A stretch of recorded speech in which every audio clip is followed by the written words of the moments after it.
नमस्कार दोस्तों, कंगना रनावत की मूवी आ रही है इमरजेंसी और आते ही विवादों में घिर चुकी है।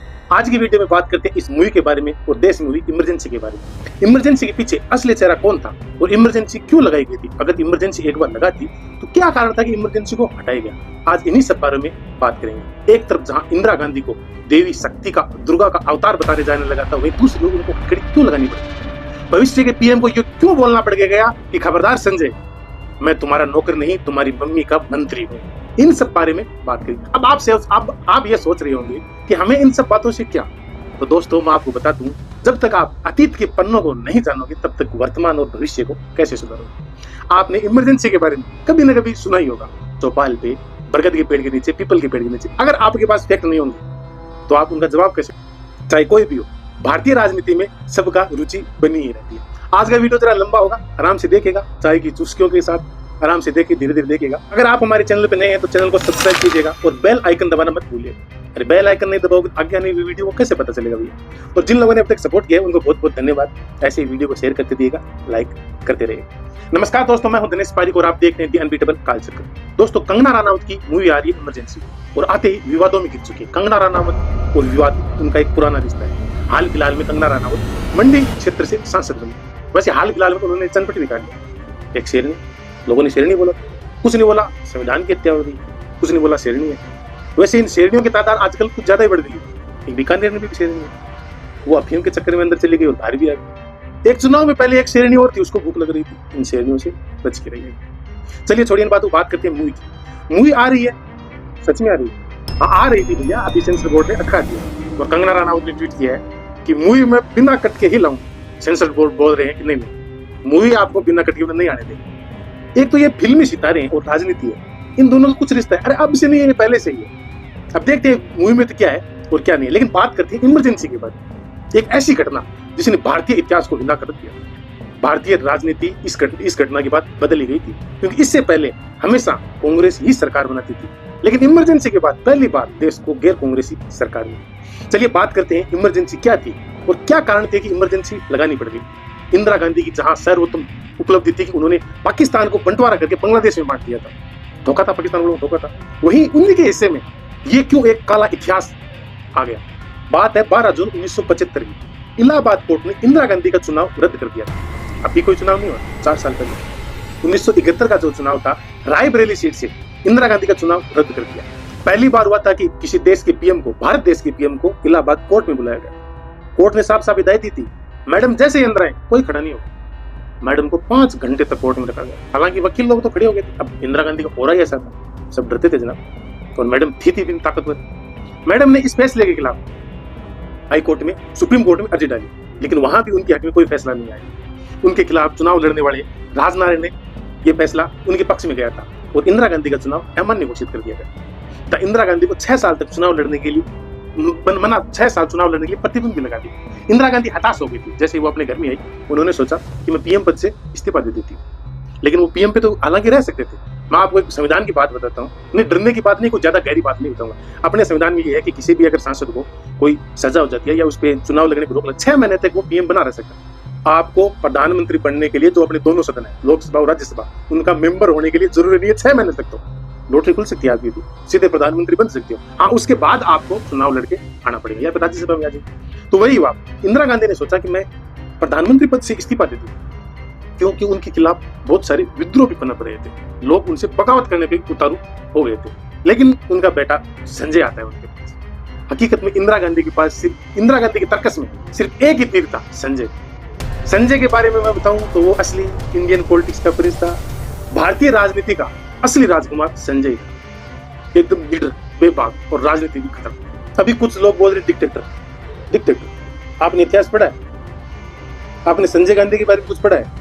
वो फैसले यूं लेता था।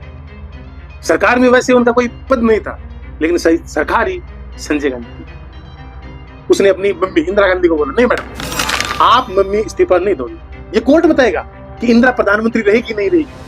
वो इंदिरा जिससे पूरी दुनिया डरता है, वो इंदिरा जिसने पाकिस्तान को 2 भागों में बांट दिया, वो इंदिरा जिसको पूरा देश प्यार करता है, आप पूरे देश के दिलों में राज करती हो, वो इंदिरा प्रधानमंत्री रहेगी नहीं रहेगी, ये कोर्ट बताएगा।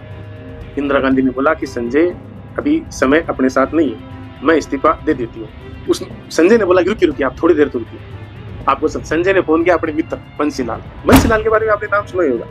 हरियाणा का एक फेमस डायलॉग है, हरियाणा के 3 लाल, बंसीलाल, देवीलाल, भजनलाल। बंसीलाल 3 बार मुख्यमंत्री थे हरियाणा के, दबदबे वाले आदमी। संजय के मित्र थे। जैसे उन्होंने बोला कि बंसीलाल जी हाँ मम्मी इस्तीफा दे, उन्होंने कहा ऐसा क्या हो गया, ये बात हो गया। तो उन्होंने बोला थोड़ी देर रुकिए। क्या बंसीलाल जी ने एक फोन घुमाया, अरे अपने गांव में इलाहाबाद के ना बंसीलाल जी के हल्ले से पूरी मतलब हरियाणा इकट्ठा हो जाता था।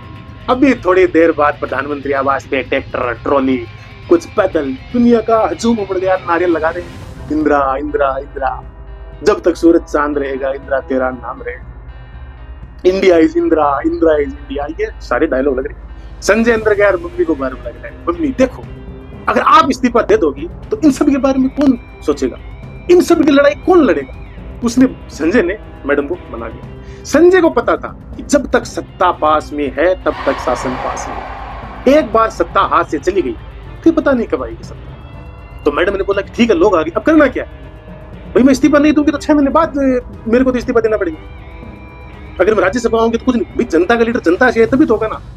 अब तो संजय को भी समझ में नहीं करना क्या है। संजय ने अपने एक मित्र मंडली से मित्र को फोन मिलाया, बंगाल के मुख्यमंत्री थे। बंगाल के मुख्यमंत्री सिद्धार्थ रे को फोन घुमाया। सिद्धार्थ रे संविधान के बहुत जानकार थे। उन्होंने बोला कि ऐसी ऐसी बात है, मम्मी इस्तीफा दे रही थी, मैंने रोका है और सुप्रीम कोर्ट ने बोल दिया कि वो उनका चुनाव रद्द कर दिया, अब करना क्या है। सिद्धार्थ रे ने क्या किया कि सिद्धार्थ शंकर ने अपने जो संविधान के जानकार थे मित्र मंडली को इकट्ठा किया और बोला इस संविधान को पढ़ो, इस संविधान में से ही कोई आर्टिकल निकाल के इस संविधान का गला घोटना है।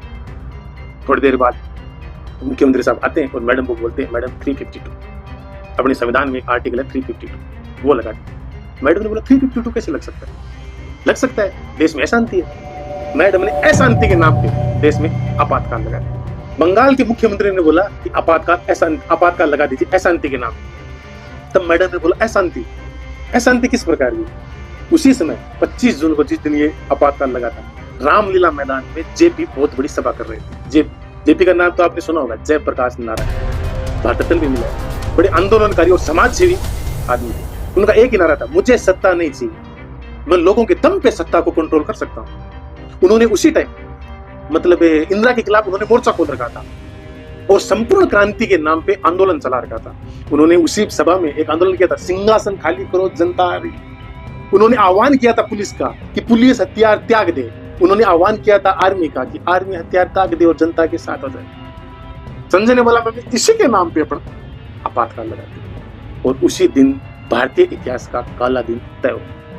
संविधान का गला घोट दिया, संविधान के ही आर्टिकल का इस्तेमाल और लोकतंत्र की हत्या कर दी गई। इसमें लोकतंत्र की हत्या कर दी गई और देश में आपातकाल लगा दिया गया। मैडम ने एक पर्ची लिखी और पर्ची पहुंचा दी राष्ट्रपति के साथ। उस टाइम अपने राष्ट्रपति थे फखरुद्दीन अली अहमद। उनको बोला ये घोषणा कर दीजिए। राष्ट्रपति जी ने घोषणा कर दी। न कोई मंत्रिमंडल को पूछा, न किसी और का पूछा, अकेले संजय ने देश में आपातकाल लगा। उसके बाद दौर होता है संजय का। संजय ने बोला रेडियो, टीवी, अखबार सारी की सारी वही बात छपनी चाहिए जो मैं बोलूं। किसी की भी कलम हो, वो जो मैं जैसा चाहूंगा वैसे लिखा जाए। देश के बड़े बड़े नेताओं को गिरफ्तार कर लिया। आज जो बड़े नेता थे, वाजपेयी जी थे, लाल कृष्ण आडवाणी थे, सारे नेता को उस समय जो लालू प्रसाद यादव थे या और थे जैसे, उस समय वो इतने बड़े नेता नहीं थे, लेकिन उन्होंने भी जिस आंदोलन में भाग लिया उनका भी कद बहुत बढ़ गया। सारे लोगों को जेलों में भर दिया गया। जेलों में लोगों की संख्या इतनी बढ़ गई, जेलों में कमी हो गई।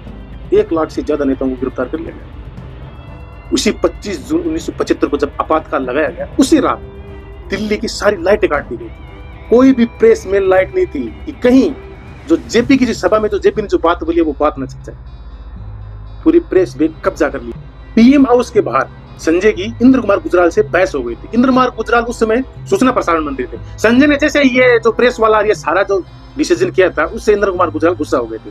उन्होंने बोला अभिव्यक्ति की आजादी भी कोई चीज होती है, आर्टिकल 19, आर्टिकल 21, संजय तुम कैसे बोल सकते हो। तब संजय उस समय पावर के नशे में चूर था। उन्होंने बोला गुजराल साहब मैंने बोल दिया तो बोल दिया, आपको इस पे साइन करना पड़ेगा। इंद्र कुमार गुजराल स्वाभिमानी व्यक्ति थे, उन्होंने मना कर दिया। संजय ने ये मिनट लगाई, तुरंत उनको इस पद से मुक्ति दे दी गई, इस पद से उनको हटा दिया गया और उन्हीं के जो दूसरे जो पक्ष के थे विद्याशंकर, उनको सूचना प्रसारण मंत्री बनाया। विद्या भैया जैसे संजय बोले वैसे विद्या भैया करे। इंद्र कुमार गुजराल का मैं आपको एक किस्सा और याद दिलाता हूं। उन्हीं दिनों का लगभग मैडम की सोवियत संघ प्रमुख से वो बात कर रही थी। तब इंद्र कुमार गुजराल ने एचएमटी की घड़ी बांधी। एचएमटी की घड़ी उस टाइम बहुत तगड़ी घड़ी होती थी। सोवियत संघ के प्रमुख को वो घड़ी पसंद आ गई, और जो अपना दुभाषिया होता है उससे जो बात कर रहे थे बार बार उस घड़ी के बारे में पूछ रहे थे कि ये घड़ी क्या है, ये घड़ी क्या है, ये घड़ी क्या है। तो मैडम ने देखा कि मैडम समझ गई थी कि इंद्र कुमार गुजराल की जो घड़ी है वो सोवियत संघ प्रमुख को पसंद आ गई है। मैडम ने गुजराल साहब से बोला, गुजराल साहब घड़ी दे दीजिए। गुजराल साहब ने नहीं सुना। दूसरी बार मैडम ने बोला, गुजराल साहब आप घड़ी दे दीजिए। तो दुभाषिया के माध्यम से सोवियत संघ प्रमुख को गुजराल साहब बोलते हैं कि मैं अपनी ड्यूटी से बंधा हुआ, मैं इस समय आपको मेरी घड़ी नहीं दे सकता, लेकिन मैं आपसे निवेदन करता हूं कि जैसे मैं वापस देश जाऊंगा आपको ऐसी ऐसी घड़ी में भिजवा दूं। और गुजराल साहब ने वही किया था और उन्होंने घड़ी दे भी दी। अब इमरजेंसी में दौर शुरू होता है संजय गांधी। संजय गांधी ने ऐसे ऐसे फैसले लिए कि कोई सोच भी नहीं सकता। संजय गांधी ने फैसला निकाला था अपनी 20 सूत्री मांग में एक जनसंख्या नियंत्रण का नसबंदी। उन्होंने बोला था ये नसबंदी कीजिए। अब क्या सरकारी कर्मचारी, क्या मास्टर, क्या मंत्री, क्या संतरी, सब संजय के दिए हुए टास्क को पूरा करने की होड़ में लगे। कहीं कहीं जगह तो 20-25 साल के लड़कों की नसबंदी कर। आप आपातकाल के बारे में एक बात तो बोल सकते हो संजय की। संजय समय का बहुत पाबंद था। कुछ नेता तो ये बोलते हैं कि संजय को देख के आप अपनी घड़ी मिला सकते हो।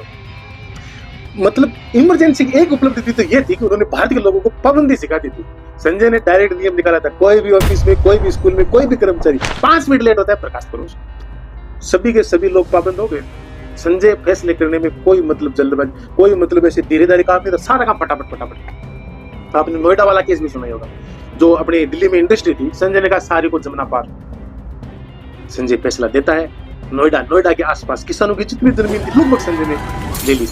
कोई कागज, कोई कार्रवाई नहीं। किसानों ने बोला नहीं, बोला कि नहीं देंगे, संजय ने बोला देनी पड़ेगी। उसके बाद इस पे संजय के लिए केस भी हुआ।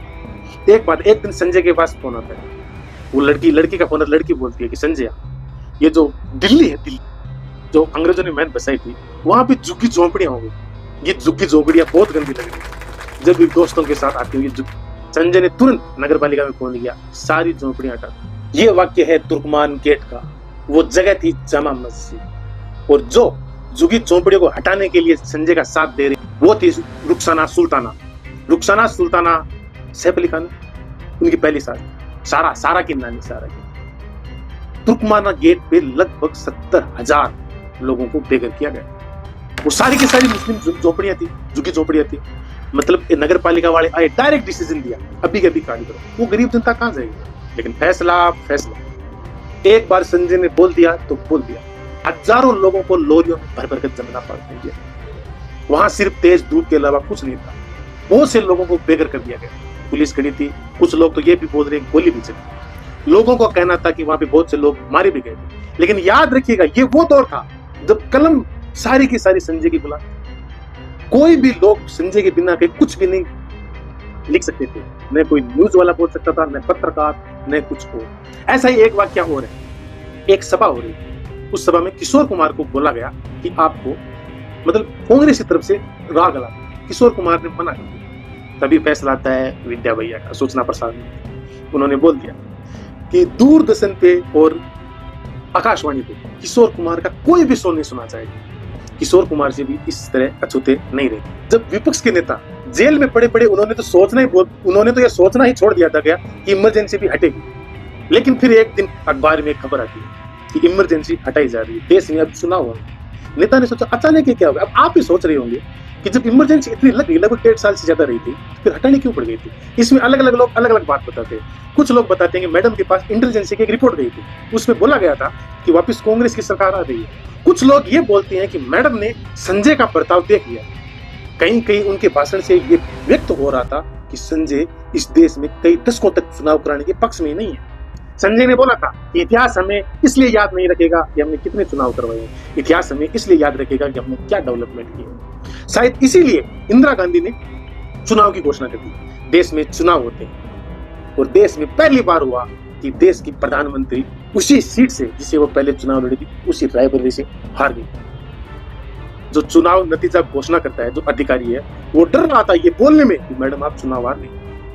उनको लगा कि मैं बोल दूंगा, मैडम तो थोड़े दिनों बाद उपचुनाव में जीत के वापिस आएंगी, सरकार कांग्रेस की बनेगी, फिर मैं पता नहीं कहां मिलूंगा। लेकिन इसके उलट हुआ। पहली बार देश को मिली गैर कांग्रेसी सरकार, मोरारजी देसाई प्रधानमंत्री बने। लेकिन शायद इंदिरा ने ये सब कुछ पहले ही आंक लिया था। वो बहुत बड़ी चालाक नेता थी। थोड़े दिनों बाद ये हुआ कि एक ऐसी घटना हुई कि उसने भारतीय राजनीति को फिर से तहलका मचा दिया। मोरारजी देसाई के बाद चौधरी चरण सिंह बने थे, उसके बाद वापिस चुनाव हुए थे। जब मोरारजी प्रधानमंत्री बने थे तब वो तो खार खाए हुए थे, तो इंदिरा गांधी से खार खाए हुए थे कि एक बार अगर निकल गए तो फिर बताएंगे। अब वो सोच रहे थे कि इंदिरा गांधी को अपन को गिरफ्तार करना, लेकिन मैडम मौका ही नहीं दे रही थी। फिर एक जीप घोटाला का नाम लेके इंदिरा गांधी को गिरफ्तार करने के लिए था। इंदिरा गांधी चालाक नेता, सीबीआई के आदमी वहां पे उनको गिरफ्तार करेंगे, इंदिरा गांधी सीबीआई के लोगों को बहुत वेट कराए। सीबीआई के लोग ऐसे तत्र बत्र बहुत परेशान हो रहे थे। फिर मैडम ने बोला कि गिरफ्तार कीजिए, हथकड़ी पहनाइए। सीबीआई ने कहा कि नहीं मैडम, आप देश के प्रधानमंत्री हो, हथकड़ी आपको कैसे पहना सकते हैं? भाई कोई भाग रहा है उसको हथकड़ी पहनना, मैडम बोल नहीं, दोषी होता है, चाहे प्रधानमंत्री हो चाहे आम आदमी, मुझको हथकड़ी पहनाई। सीबीआई ने हथकड़ी पहना दी। जैसे ही सीबीआई मैडम को लेकर चल रही थी, बीच में एक रेलवे ट्रैक आता है, रेलवे फाटक पे गाड़ी रुकती है। मैडम बोला कि मैं थोड़ी देर नीचे उतर जाऊं, तब तक ट्रेन क्रॉस हो जाएगी, उसके बाद चलेंगे।